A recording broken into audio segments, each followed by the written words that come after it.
నమస్తే, welcome to dot news. వినేవాడు లోకేష్ అయితే చెప్పేవాడు బాలకృష్ణ అంట. ఏంటి సామెత కొత్తగా ఉందనుకుంటున్నారా?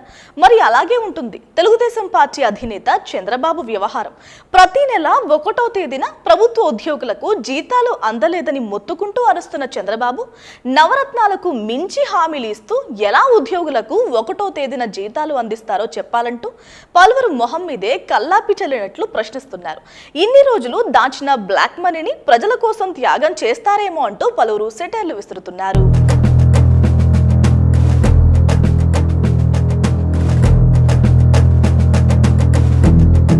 జగన్ తన సంక్షేమ పథకాలతో రాష్ట్రాన్ని అప్పులమయం చేశారు. ఏకంగా 10 లక్షల కోట్ల రూపాయలు అప్పులతో మరో శ్రీలంకలా మార్చారు.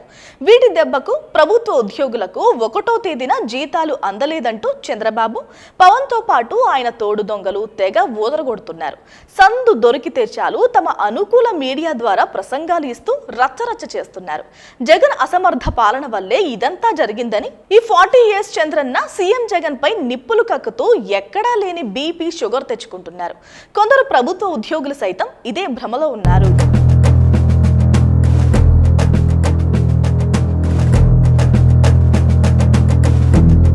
అయితే తాజాగా చంద్రబాబు ప్రవేశపెట్టిన కూటమి మేనిఫెస్టోపై అదే ప్రభుత్వ ఉద్యోగులతో పాటు సగటు ఓటరు ఆశ్చర్యం వ్యక్తం చేస్తున్నారు. ఇన్ని రోజులు తనది 40 సంవత్సరాల అనుభవం అంటూ డబ్బా కొట్టుకున్న చంద్రబాబు చివరికి జగన్ మేనిఫెస్టోను కాపీ కొట్టడం ఏంటని ముక్కున వేలేసుకుంటున్నారు.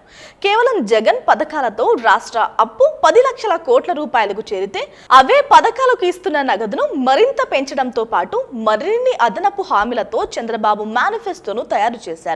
ముఖ్యంగా బీసీలకు 50 ఏళ్లకే పెన్షన్ ఇవ్వడం వల్ల అదనంగా మరో 50,000 మందికి పెన్షన్ ఇవ్వాల్సి ఉంటుంది.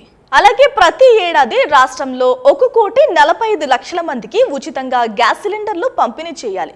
వీటితో పాటు ఇప్పటికే ఇస్తున్న 45,000 కోట్లు ప్రత్యక్ష నగదు బదిలీ, 75,000 కోట్ల పరోక్ష నగదు బదిలీకి చంద్రబాబు హామీ ఇస్తున్న సంక్షేమ పథకాలతో అదనంగా ఇవ్వాల్సి ఉంటుంది. దీంతో ఈ 3 పథకాలకే ఇప్పుడున్న బడ్జెట్కు అదనంగా మరో 50,000 నుంచి 75,000 కోట్లు ఖర్చు అవుతుందని అంచనా.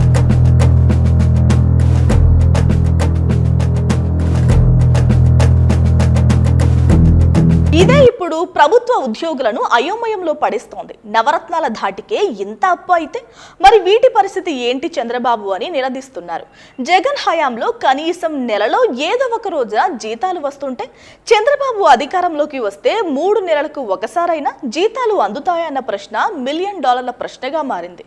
తాను అధికారంలోకి వస్తే సంపద సృష్టిస్తామంటున్న చంద్రబాబు ఎలా సృష్టిస్తారో మాత్రం చెప్పడం లేదు. ఒకవేళ కొత్తగా రాష్ట్రంలోకి కంపెనీలు వచ్చినా వాటి ద్వారా వచ్చే 10 సంవత్సరాల తర్వాత వస్తుందని పలువురు అభిప్రాయం వ్యక్తం చేస్తున్నారు.